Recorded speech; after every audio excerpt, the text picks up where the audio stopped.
Buenas tardes. Ah, Nos toca ahora revisar lo relativo a los requisitos de validez de los contratos. Ya vimos los elementos de existencia, ahora nos toca ver los requisitos de validez.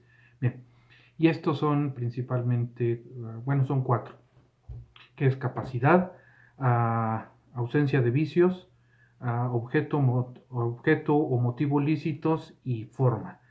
El primero de ellos, la capacidad. Bien, aquí vamos a tocar temas de otras materias. La capacidad ya analizaron bien cuando llevaron su materia de personas y saben que una persona tiene capacidad cuando es sujeto de derechos y obligaciones, ¿sí? Pero bueno, la capacidad aquí la definiríamos como la aptitud de ser sujeto de derechos y obligaciones, ¿sí? Bien, hay dos tipos de capacidad, que es la de goce y la de ejercicio. La de goce la adquirimos, cambia un poquito, bueno, el artículo 22 del Código Civil dice que la adquirimos desde el momento de la concepción, ¿sí? Lo que significaría biológicamente eso, no cuando seamos viables, no cuando tengamos cierta evolución en tiempo del producto del embarazo, etcétera, ¿no? Sino desde que somos concebidos, ¿sí? Ya estamos bajo la protección de la ley, ¿sí? Aquí se genera una controversia respecto a la interrupción del embarazo, por ejemplo, ¿no? Si es homicidio o no, porque de acuerdo al artículo 22 del Código Civil de Hidalgo, si la capacidad de las personas o una persona es persona a partir del momento de la concepción, pues entonces un aborto, una interrupción de embarazo sería un homicidio, ¿no? Pero bueno, ah, es, es, es, es, eh, cada quien tiene una idea, ¿no? Bien, pero lo tenemos que mencionar aquí porque tenemos que saber desde cuándo adquirimos capacidad, ¿sí? Esto se mueve un poquito de acuerdo a la materia de que se trata en derecho sucesorio. Es distinto en derecho familiar, también es distinto para cuestiones de matrimonio, ¿no? A partir de cuándo se es capaz, pero bueno.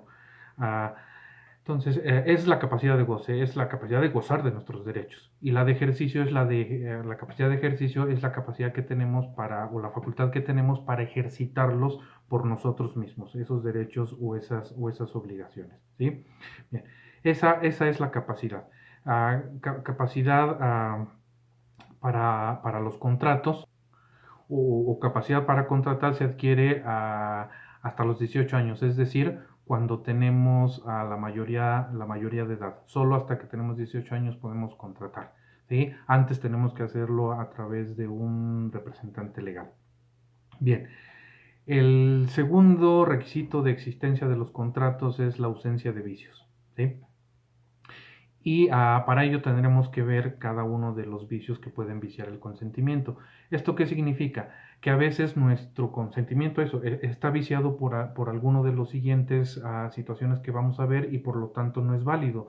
Entonces le falta al contrato un requisito de forma y por lo tanto resultaría en un contrato nulo. ¿Sí? Cuando un contrato le falta o carece de un elemento de existencia, entonces el contrato es inexistente, pero si le falta un requisito de validez, entonces es nulo, ¿no? Nulo absoluto o nulo relativo. Bien, el primer vicio es el error, que es una falsa apreciación de la realidad, ¿sí? Hay dos tipos de error, que es el de derecho y el de hecho. El error de derecho es un concepto equivocado de la naturaleza o de los efectos jurídicos de un acto celebrado. Yo le extiendo a alguien con mi mano un objeto, un bolígrafo, por ejemplo, y él no va a saber si, bueno, más bien, va a decir, pensó que se lo regalé, pero en realidad se lo estaba prestando, ¿no? Entonces ahí no era una traslación de dominio, sino era nada más un comodato, ¿no? Entonces ese es un error de derecho. Un error de hecho es el que recae sobre las circunstancias fácticas del contrato, ¿no? Por ejemplo, te vendo mi tierra que está allá en donde no hay población y cuando tomo posesión me equivoco y tomo el del vecino. Ese es un error de hecho. ¿Estamos de acuerdo? Bien, el siguiente vicio es el dolo, que es toda malicia, engaño o maquinación para valerse de la ignorancia de otro, para engañarle o defraudarle, ¿sí? Comento de una vez el siguiente porque están relacionados. Que el siguiente es la mala fe, que es la disimulación del error de uno de los contratantes una vez conocido. Ah, es lo mismo, solo que uno es activo y otro es pasivo. El dolo es cuando yo hago una maquinación, es decir, lo planeo para hacer caer en el error a otra persona. Y la mala fe es cuando yo veo, no provoco el error, pero veo que está en un error mi contratante y disimulo el error, me callo, ¿sí? Eso también es un vicio. Luego, esa es la diferencia. Uno es activo y uno es pasivo, el dolo y mala fe. El siguiente vicio del consentimiento es la violencia, ¿sí? Que es el empleo de fuerza física o amenazas que pongan en peligro la vida, la libertad, la honra o los bienes, o cualquier otra parte de nuestro patrimonio, ¿sí?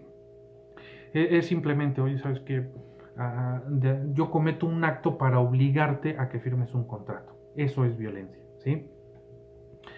Luego tenemos al temor reverencial, que sigue en el código, pero en realidad pues, no es un vicio del consentimiento porque aunque haya temor reverencial, el contrato no es nulo, es decir, seguiría siendo válido, pero bueno, está ahí en el código, ¿sí?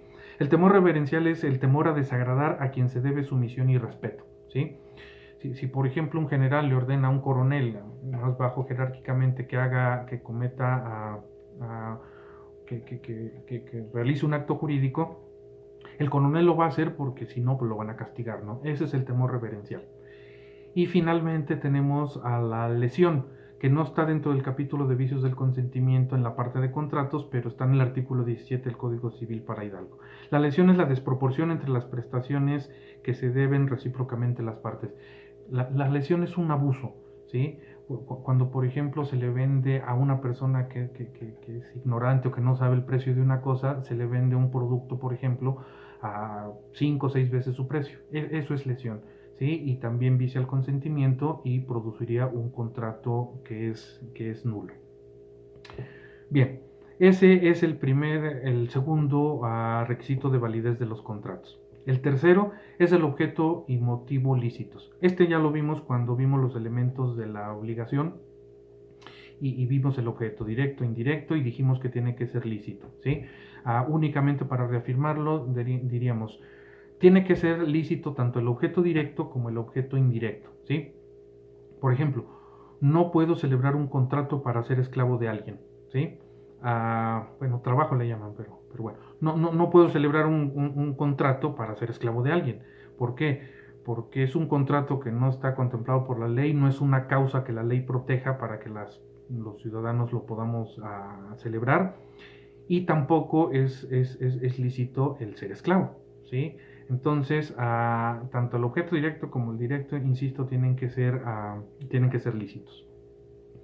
Y finalmente, el cuarto requisito de validez de los contratos es la forma, ¿sí? La forma es la expresión del consentimiento y del objeto de la obligación, es decir, la manera en que expresamos el consentimiento, ¿sí? Bien, y puede ser principalmente de dos maneras, que es el consentimiento y o, sí, con la vamos un verbal, ¿sí? O bien por escrito. Los contratos, por regla general, dice el Código Civil que son consensuales, es decir, que se perfeccionan por el mero consentimiento, es decir, cuando las partes se ponen de acuerdo respecto al objeto de la obligación. Y ya después, cuando analizamos cada contrato, pues la mayoría exige que sea escrito, ¿sí? Y ahí están las dos maneras, ¿no? Puede ser, los contratos, insisto, esa forma de expresar el consentimiento puede ser consensual o puede ser por escrito, ¿sí? Eso es hasta ahí la forma de los contratos. Les hago una aclaración. Van a llevar una materia en específico, van a llevar obligaciones 1, obligaciones 2 y después van a llevar contratos. Ahí van a estudiar todo esto, libertad para contratar y otra serie de cuestiones bien interesantes. Aquí lo vemos nada más de manera general como una fuente de las obligaciones, ¿vale? Bien, hasta aquí lo que hace a requisitos de validez de los contratos.